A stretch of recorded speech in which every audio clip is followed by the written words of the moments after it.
وہ سچوں کی جماعت نبیین کی جماعت ہے، وہ سچوں کی جماعت صدیقین کی جماعت ہے، وہ سچوں کی جماعت شہداء کی جماعت ہے، وہ سچوں کی جماعت صالحین کی جماعت ہے۔ انہی سچوں کی جماعت کی ایک کڑی یعنی انہی بزرگوں کی ایک کڑی میں آپ کی ذات بابرکات حضور اسحاق ملت کی ذات بابرکات ہے۔ آپ کی شخصیت محتاج تعارف نہیں۔ آپ میرے بزرگ اور دوستو مرید سرکار سرکاہی ہیں۔ کون سرکار سرکاہی؟ حضرات گرامی آج مظفرپور اتری بہار کا وہ کون سا حصہ جہاں سرکار سرکاہی کا قدم نہیں پہنچا ہے؟ اتری بہار کا وہ کون سا گاؤں ہے جہاں سرکار سرکاہی کی بیل گاڑی نے جا کر وہ نور نظر اسی سرکار سرکاہی کے ایک عاشق جس کا رہنا کہیں ہو، جس کا سونا کہیں ہو، جس کا بولنا کچھ اور ہو، جس کا لکھنا کچھ اور ہو، جس کی زندگی کبھی بنگال میں گزرے، جس کی زندگی کبھی نیپال میں گزرے، جس کی زندگی کبھی چھتیس گڑھ کے سرحدی علاقوں میں گزرے،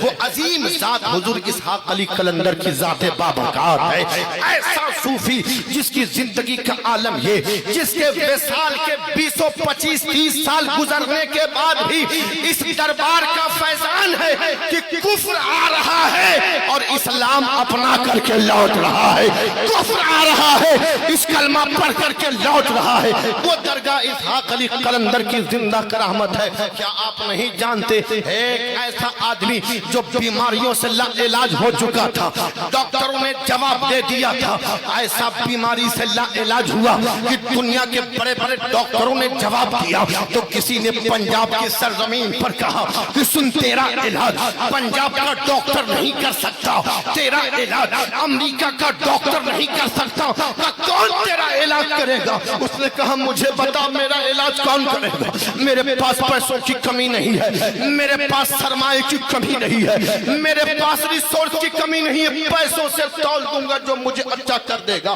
پیسوں سے تول دوں گا جو مجھے اچھا کر دے گا۔ تو کہنے والے نے کہا وہ پیسوں کا بھوکا نہیں بلکہ وہ مرد قلندر ہے، کہاں رہتا ہے اس ڈاکٹر کا پتہ بتا، کیونکہ آنے والا ایمان والا نہ تھا۔ اس نے پوچھا مجھے پتہ بتا اس ڈاکٹر کا، کہا تیرا جو علاج کرنے والا ہے وہ درویش فقیر بہار کے سمیر گنج جوڑھی پہ رہتا ہے، جا اس کی بارگاہ میں۔ اس کے کہا کہ وہ فقیر دیکھے گا کیسے؟ کہا وہ فقیر دیکھے گا نہیں، زمین کے نیچے آرام کر رہا ہے، وہ منو مٹی کے نیچے دفن ہے۔ کہا لیکن جا وہ ایسی بارگاہ ہے، قلندر کی بارگاہ ہے، وہاں سے کوئی واپس نہیں لوٹتا ہے۔ وہ آیا اس دربار سے لگا رہا، خدا کی قسم کہتا ہوں تمامی لوگوں نے دیکھا وہ بیمار در اسحاق علی قلندر قادری پر بیمار آیا تو سرکار سرکاہی کی عطا سے ان کے ایک عاشق نے اپنے در کی مٹی جب اس نے لگائی ہے تو وہ بیمار سے شفا یاب ہوتا ہوا نظر آیا ہے۔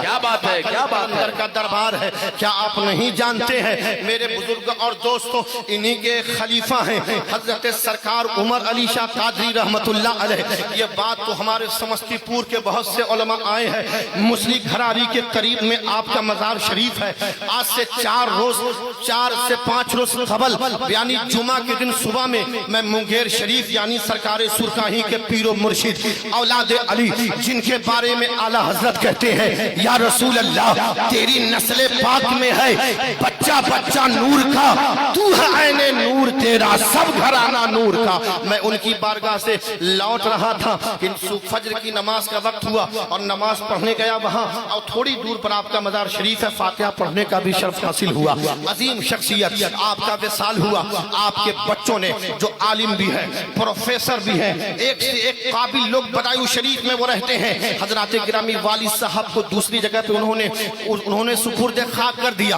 لیکن چند مہینے گزرے کہ والد صاحب نے اپنے بیٹے کے خواب میں یعنی اس اپنے بیٹے عالم دین کے خواب میں آئے اور کہا میرے بیٹے مجھے یہاں تکلیف ہو رہی ہے لہٰذا مجھے یہاں سے نکال کر کے اس آبادی میں لے جاؤ۔ حضرات گرامی کئی روز تک یہ معاملہ رہا، المختصر وقت نہیں کہ میں طویل کر کے بتاؤں بل مختصر یہ سمجھے کہ ان کے خلیفہ کئی مہینے گزرنے کے بعد سمستی پیور کے علماء اکٹھا ہوئے، میڈیا کے لوگ اکٹھا ہوئے، حضرت عمر علی شاہ قادری رحمت اللہ علیہ جو صاحب مزار کے خلیفہ ہیں، ان کی قبر کھودی گئی تو قبر جب کھودی گئی تو لوگوں نے سمجھا کہ عمر علی قادری کا جسم سڑ گیا ہوگا، جسم گل گیا ہوگا، جسم سے بدبو آتی ہوگی، وہ تو ان کے یہاں بدعقیدوں کے یہاں ہوتا ہے۔ لیکن دنیا نے دیکھا جیسے ہی قبر کھودی گئی تو آپ کے جسم پاک سے خوشبو آ رہی تھی، آپ کا کفن کا کوئی حصہ بھی سڑا، آپ کے جسم کا کوئی حصہ زمین کی اور مٹی کی اوقات نہیں کہ آپ کے کفن کو خراب کر دے، آپ کی زمین آپ کے جسم پاک کو خراب کر دے۔ شاعر نے پکار کر کہا زمین میلی نہیں ہوتی، زمن میلا نہیں ہوتا، زمین میلی نہیں ہوتی، زمن میلا نہیں ہوتا، محمد کے غلاموں کا کفن میلا نہیں ہوتا، محمد کے غلاموں کا کفن میلا نہیں ہوتا۔ حضرات آپ کا جسم مبارک کئی مہینوں کے بعد قبر سے صحیح سلامت نکلا، نہ مٹی نے کچھ کیا، نہ پانی نے کچھ بگاڑا، آپ کا جسم صحیح سلامت وہاں سے نکال کر دوسری جگہ منتقل کیا گیا۔ آپ کے خلیفہ کا یہ عالم، حضرات گرامی صاحب مزار جن کے عرس میں آپ آئے ہیں، دین کی خدمت کا جذبہ بھی اپنے اندر پیدا کیجئے۔ آپ بہت بڑے بے لوث خادم تھے، آپ بہت بڑے سماج سیوی تھے، یعنی صرف مرید کرنا ہی کام نہ تھا، بلکہ آپ جب کسی مرید کے یہاں تشریف لے جاتے، دیکھتے کہ مرید غریب ہے، پریشان حال ہے، آج کے پیروں کی طرح نہیں معاف کریں گے۔ جاوید اختر فیضی کے چند جملے جو کڑوے ضرور ہیں لیکن جن کے عرس میں آئے ہیں ان کی سیرت سن کر کے جائیے۔ آج کے پیر صاحب نے کہ مرید کے جیب پہ نظر ہو، صاحب مزار کا عالم یہ تھا کہ آپ اپنے مریدوں کے یہاں تشریف لے جاتے، اگر کوئی مرید پریشان حال ہوتا، اس کے گھر کا چولہا نہیں جل رہا ہوتا تو آپ اپنے جیب خاص سے اس مرید کی مدد کر دیا کرتے تھے، آپ اس کے گھر کے چولہا جلنے کا انتظام کرتے۔ کچھ مریدین جب بہت دنوں تک گھر میں بیٹھے رہتے تو آپ پوچھتے کہ بہوا کاہے آپ گھر اتنے مہینوں سے رکے ہوئے ہیں، کمانے کے لیے نہیں جائیے گا تو گھر کیسے چلے گا؟ کہا کہ حضور بہت پریشان ہے، کرایہ تک نہیں ہے۔ تو صاحب مزار اپنے مریدوں کو کرایہ دے کر کہا جائیے باہر کمانے کے لیے، تب تو بچوں کی پرورش ہوگی، تب تو ماں باپ کی خدمت ہوگی۔ میں آپ سے عرض کرنا چاہتا ہوں، آج خانقاہ کے نام پہ لوگوں کو ڈر لگنے لگتا ہے، آج پیر صاحب فون کر دے تو مرید اٹھانا نہیں چاہتا ہے، کیوں ایسی حالت پیدا ہوئی؟ ارے خانقاہ تو وہ ہے کہ ندی کے بہتے ہوئے پانی کی طرح خانقاہ ہے، کوئی جائے وہاں سے سیراب ہو کر آتا ہے۔ اللہ والے کسی کا دھرم نہیں پوچھتے، وہ کسی کا آدھار کارڈ نہیں چیک کرتے، وہ آدھار کارڈ چیک کرنے والوں، دھرم کے نام پر پوچھ کر کے انہیں مارنے والوں، پیغام تمہیں دیتا ہوں، آؤ خانقاہ اسحاقیہ میں، یہاں کسی کا دھرم نہیں پوچھا جاتا ہے، یہاں کسی کا نام نہیں پوچھا جاتا ہے۔ تم آؤ گے، تم دوسرے کا دھرم پوچھ کر کے مار دیتے ہو، لیکن آؤ اسلام کے ماننے والوں کے یہاں در اسحاق علی پہ آؤ، تمہیں بیٹھایا بھی جائے گا، لنگر بھی کھلایا جائے گا، پانی بھی پلایا جائے گا۔ یہ تمہارا اخلاق ہے، تمہاری محبت ہے، لیکن یہ اسلام کے ماننے والوں کا عقیدہ ہے، یہ صوفیوں کا عقیدہ ہے۔ اس لیے اللہ والوں سے جڑے رہیں اور حضور اسحاق ملت کے فیض و برکات سے اسی طرح سے مالا مال ہوتے رہیں، اور اللہ والوں سے آپ جڑے رہیں گے تو آپ کا ایمان بھی محفوظ رہے گا، آپ کا عقیدہ بھی محفوظ رہے گا۔ رب کی بارگاہ میں دعا گو ہوں مولا کریم عرس اسحاق ملت میں جتنے حاضرین ہیں، اللہ پاک ہم سب کی حاضری کو قبول فرمائے۔ باواز بلند پڑھ لیں، استغفر اللہ ربی من کل ذنب واتوب الیہ، کلمہ شریف کا ورد کر لیں۔ لا